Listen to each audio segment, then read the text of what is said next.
Carson Vincent was the only HBCU player at the NFL scouting combine, so of course, all eyes were on him when the offensive lineman took the field. Was Vincent able to improve his stock, or did it drop after his time in Indianapolis? Oh, yeah, it's locked on HBCU. Play my music.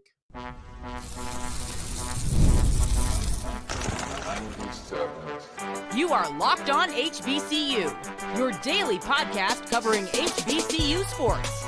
Part of the Locked On Podcast Network, your team every day.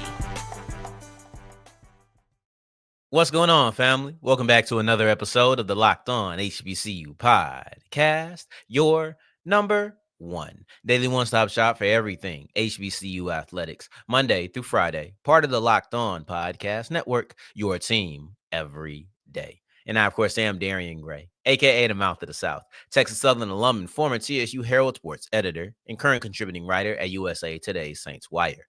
Thank you for going on this journey with me. Make it Locked On HBCU your first listen of the day every day. And remember, just because the mic cuts off does not mean that the journey is over.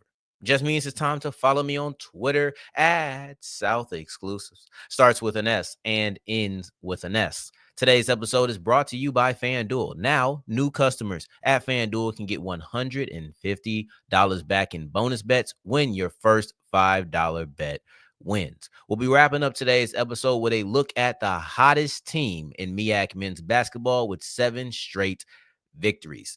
In segment 2, that'll be the end of our two-part introduction on Carson Vincent's combine performance. This is one of the biggest events of the offseason, and it deserves the first 2 segments of today's show. We'll kick it off with a look at the steady performance of Carson Vincent, and then in segment 2, we'll take a look at the weird measurements that came out of the NFL scouting combine. But let's kick this thing off with the first of our two-part segment. I think that Alabama A&M offensive tackle, Carson Vinson, really performed well. I thought that he had a nice, steady performance. I think that of all of the adjectives that kept flowing around my brain when I'm thinking about how I wanted to describe this performance, I just came with steady. And I would say that was the first one that jumped to my mind, but I wanted to give something better. So I watched a bunch of his drills a couple of times, but the word I kept with was steady. I don't think that it was anything extravagant. I don't think that it was anything bad. We're looking at this as being the third phase of Carson Vincent's draft process. And I understand that phase 1 being the season itself kind of feels a little bit off, but none of the things that he was able to do this year get done without a strong regular season. For Carson Vincent, it's been 3 phases, and now you can kind of get into phase 4. The first phase was stepping into the season and having all of the expectations that were placed upon him.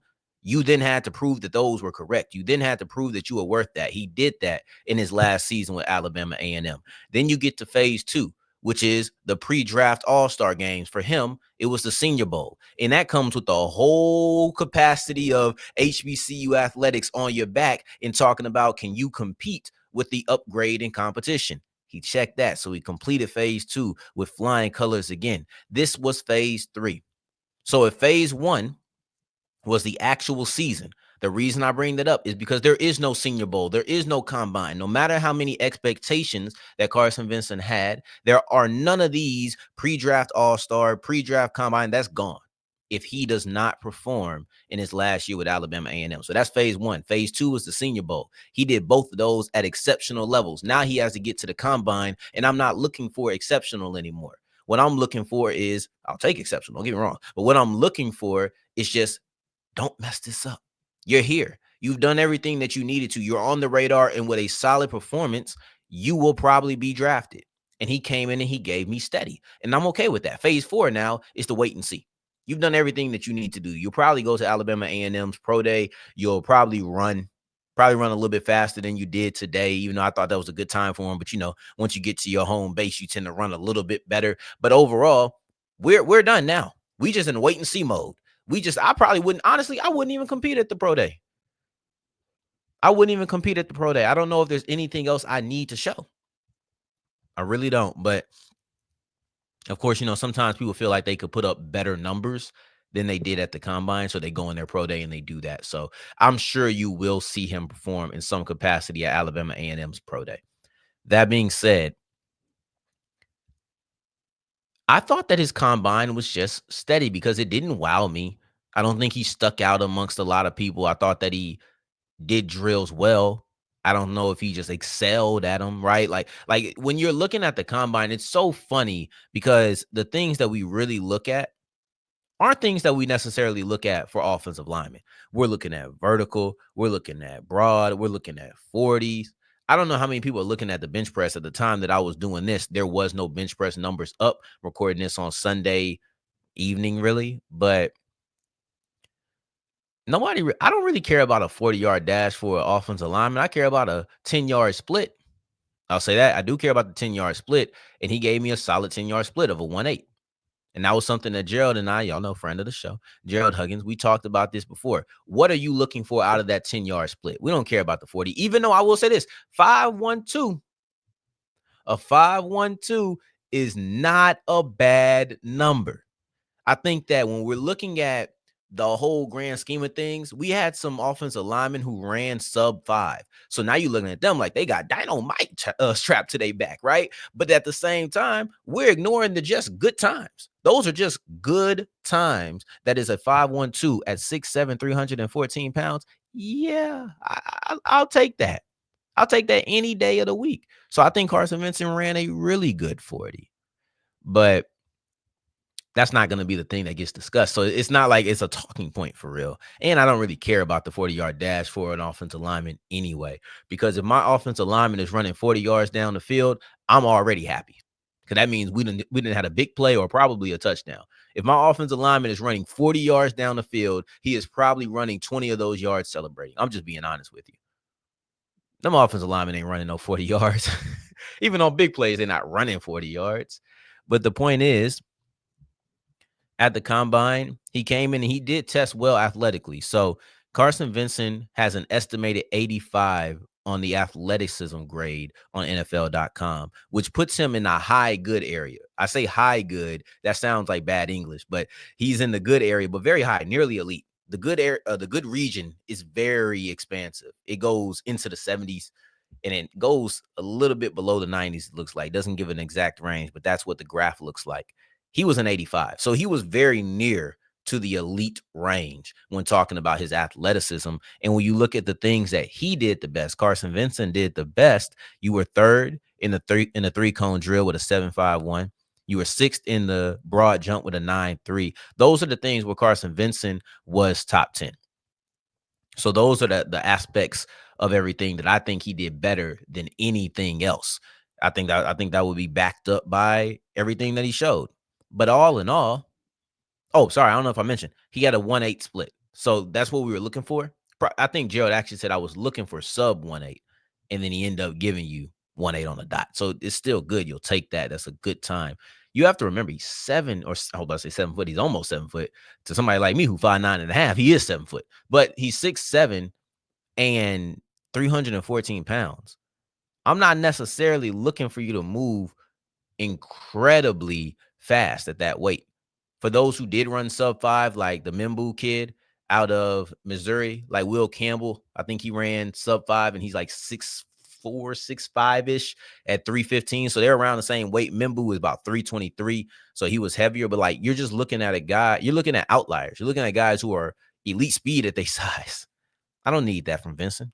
5.12. That's a good time for me. I will accept that any day of the week. And here's the thing. Carson Vincent had he had a solid combine performance, but he had a really good Senior Bowl. And in my opinion, I understand that the combine is the bigger event, but the Senior Bowl is the much more important event for him. Because let's say he goes to the combine and he's just a really good athlete. Okay, cool. You're a really good athlete, but you struggled at the Senior Bowl going against upper competition. That's not gonna help him. But if he just has, or maybe you just have an average Senior Bowl, you're like, nothing's really good. No, Carson Vincent was a standout on day one. If you read the reports, he continued to have good practices. I would much rather you have good performances in the upper competition, what would we call it? Challenge, so to speak, and then just have a steady combine than the other way around. So I'm not upset about this at all. He did not hurt his stock. I don't think he boosted his stock. The word steady stuck in my mind because that's how he performed throughout the day. And that's also a word that would describe his stock. But that's okay because his stock didn't really need too much improving. Now, as we continue pushing, I want to continue talking about Carson Vinson because Vinson had some interesting measurables, as did many people at the NFL Combine. So let's get into that as we continue with Locked On HBCU. Today's episode is brought to you by Roy. Attention, Locked On HBCU listeners. Ever wish that you could directly support your school's athletes and be a part of their journey? Now you can with Roy, the NIL app that puts fans in control. Before Roy, NIL deals were often handled behind closed doors and under the table. No transparency, no ability for you to get in and support the players that you love. Now you have that opportunity because with Roy, you get to choose the player that you want to support, decide how much you want to contribute, and get exclusive content directly from that athlete. The best part about it is, say they decide to still leave. You decided you wanted to support a kid from Hampton and he ends up going to Virginia Tech. That's okay. You get your money back. You don't have to worry about it. That is the best part. Download the Roy app now from the App Store and start backing your school's athletes in a way they deserve with transparency, trust, and a real impact. As we continue rolling on today's episode of Locked On HBCU, I appreciate you for making this your first listen of the day every day. For your second listen, make sure you're checking out Locked On NFL Draft. This is Combine season. It just ended on Sunday. Now it's time for the NFL Draft to get into full swing. So you go ahead and catch up with DP and Sanchez on the Locked On NFL Draft podcast. I want to get into the measurements and drills, because it's not just the shirts and shorts and testing and jumping and running. It's not just that at the Combine. I think that the Combine is kind of half athleticism, half drills. But how many people really pay attention to the drills? I sat down for a couple of days. I had a busy Friday and Saturday. Friday and Saturday was no bueno for the kid. But Thursday, I was able to sit there and watch the defensive linemen. I guess I was just in a line mode this week with it, but I was able to sit down and watch the defensive linemen. I was able to sit down and watch the edge rushers, right? I was able to watch that group. I was able to watch the offensive line. So I was able to keep in with these things. I watched the drills too. I think the drills are the best with the defensive backs. Personally, that's me personally. I think that the edge rushers. I think the edge rushers have the best drills in the NFL Combine. That's my personal opinion. The defensive backs are up there too. Maybe if I had paid more attention or been more available during the defensive back section, I would actually feel like they were number one. But right now, I'm feeling like they're number two. Anyway, it's half drills, half measurements. It's just that people don't really care about the drills for most people. For most people, we do not care about the drills. I don't think that there's a single offensive lineman drill that the general public probably cares about. I think that's reserved for edge rushers, quarterbacks. I don't even think they really care about the wide receiver component. Somebody has to catch the ball though. But edge rushers, quarterbacks, and maybe I think defensive backs. I think people just enjoy watching it though. I don't know if they care, but they enjoy watching it because it's a fun drill. Anyway, running backs, no. I'm gonna say defensive backs, quarterbacks, edge rushers. But anyway, the point being that I did watch the offensive line drills, and that was a long way to get to that. But Carson Vincent looked good in those, and the ones that he looked the most impressive was ones in which he had to pull. So you had the long pull where they wanted to see his lateral movement and then run straight down line and then kind of bend that corner well. But then you had another one that was the deep pull where you had to run kind of a hump. So it kind of went backwards like a camel hump, and he pulled like that. And then the last one where he was next to a center, or for his case, it would have been a guard, but he was next to an offensive lineman, and he had to wrap around him. And that's how his path went. So you had one that was just straight down the line, one that was deep backwards. So that's kind of like what's called a deep pull. And then the other one was just a tighter pull. Then the last one that he was in real space and that looked like a pull was the screen drill where you had to get the bag, kind of toss it, and then run out for a screen. It was like a super long pull, but that's not really what it looks like in real life. In real life, it's block, shed, get to open space, and try to attack the defensive backs. I think that if you're looking at Carson Vincent as a prospect, then you're looking to get him in a place where he can move in space. You want to get somewhere where my offensive line really leans into their athleticism. And I don't think every offensive line does that. Some guys want to lean into the power. But for Vincent, you want to get into a place where I can move with him because he has really good movement skills. He's really fluid when he's running. I think his lateral movement is solid, but when you saw him pull and he was able to really try to gain some steam, that was when I thought Carson Vincent looked the best during the drills.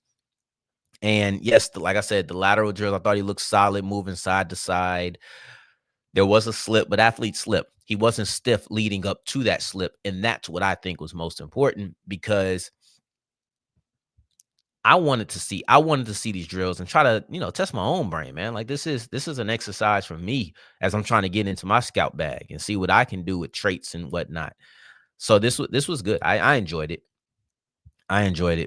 But I thought that overall the movement skills in space, those specific drills were the things that lean towards the strength of Carson Vincent. Then you had the measurements. Now, I was not going to look at the measurements for real because I actually wrote off the measurements for Carson Vincent leading into the combine because he did that at the Senior Bowl. So I didn't need to see his height. I didn't need to see his weight. I didn't need to see his arm length. Like I knew all of those things. So I wasn't really focused or I didn't really even care to look to see what he measured in at because I just saw it a month ago. But the reason I changed my mind is because Jalen Milroe, his hand quadrupled in size. No, seriously, like his hand was below 9 inches. And people are like, gosh, this guy has some tiny hands. But then he gets to the Senior Bowl and it's bigger than 9 inches. Pause. That was crazy. But the point is that these measurements being his measurements, his hand size growing and being like, yo, what's going on here? It made me have to look, right? Because I was like, man, maybe Carson Vincent has bigger arms than he thought he did. Maybe he has a bigger hand than he thought he did, right? No, he doesn't.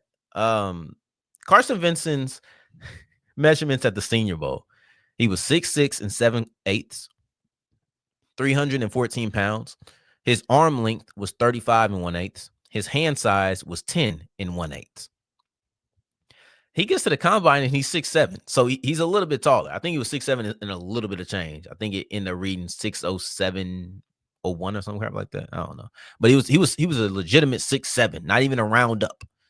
He's still 314 pounds. That's the one thing that could fluctuate. I think that your weight has the ability to fluctuate. You could put on some weight. You could drop some weight. I knew he wouldn't drop any. If he was doing it the right way and he came in lighter, that would have been a problem. But if he was doing it the right way, he would, if anything, come in a little bit heavier. But I'm glad that he came in at the same size because then that would suggest to me that Carson Vincent feels solid at 314. He feels comfortable playing at that weight. I do know he's going to get bigger when he gets to the league. I can tell you that. But as of right now, he has a comfort status. He's not trying to figure certain things out, and he feels like this is good for his stock. So I thought that was good. Then we get to the real changes that are negative. And he goes from 35 and 1/8 arms to 34 and 1/2. That is a significant drop-off. His hand goes from 10 and 1/8 to 10 and 1/4. So he actually improves there.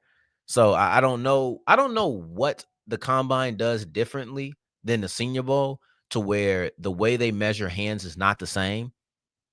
Obviously, the way that they measure arm length is not the same. But I will say the changes in measurements from the Senior Bowl guys who then went to the combine was almost as surprising as John Cena turning heel at Elimination Chamber. That was insane. But this was insane as well. I don't think that Vincent's is as high profile. He's not as high profile as an athlete as Jalen Milroe is, but then he's also not seeing drastic changes. His hand size went up an eighth. His arms got shorter by a considerable number. That was 5/8 that his hand got. I mean, his arms got shorter. That's interesting. I don't know what that's about. But overall, yeah, that was just something to note. Also, I don't like to spend a lot of time on guys who leave HBCUs, not because they're bitter, but not because I'm bitter, but because this is an HBCU show. And to me, I do not hold on to them forever unless it's a big talking point that involves the school they used to go to. Bubba Shua Tootin. Oh my gosh. Tootin was amazing. He ran a 4.36, 4.38 or something like that on his first attempt. His second attempt, he came in and he ran a 4.32, the fastest of all of the running backs. I thought that he had a really good set of drills. I was able to catch the running backs. I guess I didn't miss everything. I really just missed Saturday. I really just missed the defensive backs because I was so preoccupied. That sucks though, because I need to go back and check them out. But all in all, Bashua Tootin was phenomenal. I really liked him in North Carolina A&T. He was probably one of my favorite players to cover, if not my favorite player to cover in that particular season. That year, he went absolutely ballistic, and I'm very happy to see that he's succeeding at Virginia Tech and going into the league. I hope that he does well. That is somebody that I know everybody has their own personal people that they root for, but Tootin is probably the guy that's not Texas Southern related that I root for more than anybody else. So I hope that he does well, but he did good at the combine. Hope that was short and sweet for you. Now, as we push forward, I want to take a look at South Carolina State because they are the hottest team in MEAC men's basketball. Let's get into that as we continue with Locked On HBCU. Today's episode is brought to you by FanDuel. And when the game tips off, the NBA action is just getting started. And there's no better place to get in on it at than FanDuel, the #1 sports book in America. With FanDuel, you can place live bets throughout the game. So even if you missed the opening tip-off or you want to bet on the fourth quarter comeback, say that you were looking at the Cavaliers versus Celtics and you knew it. Spider was about to pull them boys through. It's the fourth quarter. You can still put some money down. So many places, it's just, first quarter just happened. No, you can have quarter bets. You can have same game parlays. You can combine the two. It's really up to your prerogative. It's just whatever you are choosing to do. So I love using FanDuel's live betting feature because it keeps every moment of the game exciting. So even if it's a blowout, there's something I can put some money in on the fourth quarter. So right now, FanDuel customers who are new can get $150 back in bonus bets when your first $5 bet wins. Just visit FanDuel.com to join today. That is FanDuel.com. Your shot at $150 in bonus bets. FanDuel, make every moment more. As we continue wrapping up today's episode of Locked On HBCU, I appreciate you for making this your first listen of the day every day, making it all the way to segment 3. And I thank you 2 times for that. We're going to briefly wrap up looking at the hottest team in MEAC men's basketball. The reason we're going to keep it extremely brief is because I have a reputation of being the kiss of death. I have the reputation of highlighting somebody only for them to fall short right after I mention them. The reason I mention that is that, well, y'all know it's 6:30 Central Time here. Is 7:30 Eastern Time. So I think the Morgan State, or who does South Carolina State play next? I think it's Howard, actually.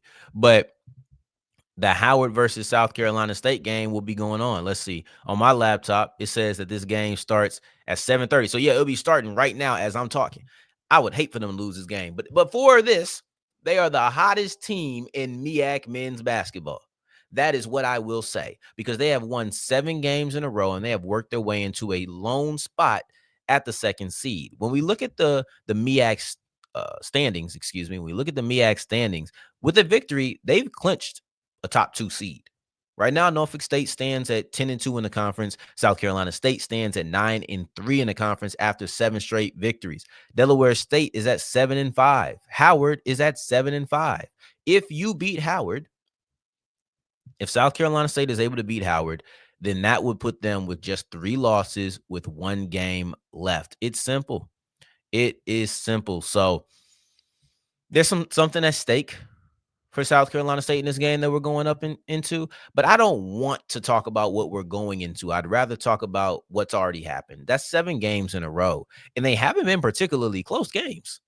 That's the actual thing about it is they haven't been winning close. They just beat Norfolk State, and that was a close game. It was 91-88.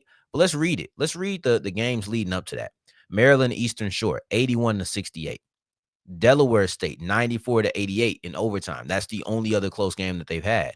Coppin State, 87-57. Morgan State, 90-62. They played Mid-Atlantic Christian University. That was a dub, too. I don't even want to, whatever. And then Howard, 89-66. So you're looking at 1, 2, 3, 4, 5, 6 games in a row in conference play, 7 games in totality. The last time they lost a game was to Norfolk State. And that was a close one with 65-67 in overtime. The last game they lost before that was North Carolina Central, which was 77-82. That was another close game. You're looking at and I guess they lost their first game of the season to Delaware State in another close game. That wasn't their first game, but you get the point. The point is that every game that South Carolina State has faltered in has been close. Loses to Delaware State by 1 point. Loses to Norfolk State by 2 points in overtime. Loses to North Carolina Central by 5 points. They have a total of all of their 3 losses in conference play. They don't even add up to 10 points. So that really does speak volumes of how good and how competitive that this team has been. But on the 7-game win streak, 2 games within single digits. 2 games. And really, you're looking at it, they only have 3 all year in which they win. Coppin State was an 8-point victory at the beginning of the year. Then the 2 games that I've already mentioned. South Carolina, but I'm getting kind of scatterbrained by looking at the schedule. I'm putting a little too much in front of me. It's important to know yourself, guys. And I know I can't have this many numbers in front of me because I'm going to want to talk about every single one of them. Let's talk about a few numbers from Drayton Jones, who over the last 4 games dropped 20, 18, 19, 19. Big time scoring. And that 19 against Coppin State came in only 16 minutes. So that speaks volumes. And one thing he's been doing really well is getting to the free throw line. He was 14 of 17 against Norfolk State from the free throw line. 8 of 10 the game before, 9 of 11 the game before, 7 of 10 the game before. So those are the 4 matchups in which he's putting up big points, and he's doing a lot of damage from the free throw line. So, getting to the free throw line is a skill. It is a skill set. It is something that you have to learn to be able to do. And I know they're free, so people discount it all the time, but that is a trait that you have to actually work. But all in all, South Carolina State is 1 game behind Norfolk State in the standings. Norfolk State is 10-2. South Carolina State still has Howard, which you don't want to count out ever. And they still have North Carolina Central, a team that defeated them earlier in the season. Norfolk State has North Carolina Central tonight, and then they have Howard after that. So they have the same 2 teams that they're going up against, but in flipped order. I wonder if they're both home games. I think they are. Or I think they're both road games. No. So for South Carolina State, they get to host Howard and they get to host North Carolina Central, just like they hosted Norfolk State. But Norfolk State has to go on the road. So this is a 3-game road stretch to end the season versus a 3-game home stretch to end the season. Norfolk State is trying to hold on to their crown. They're 10-2. They haven't lost to anybody other than I'm just caught a brain fart. South Carolina State, of course. And then I think they lost to Morgan State earlier in the season. Yeah, they lost to Morgan State earlier in the year. But it's been a really good game. It was a really good game. You've seen the Bulldogs take the lead with about 15 seconds left and then add a couple of free throws on and just close it away. So anyway, tomorrow we'll be looking at the CIAA tournament, and then we'll also be looking at Texas Southern women's basketball and how they faltered and they lost their opportunity at a very elusive, not officially, but pretty much they've lost their opportunity at the very elusive regular season SWAC title. Let's get into that as we continue, on tomorrow's episode of Locked on HBCU. In the meantime, in between time, until the next time that we hear each other, family, take care, stay blessed. Peace.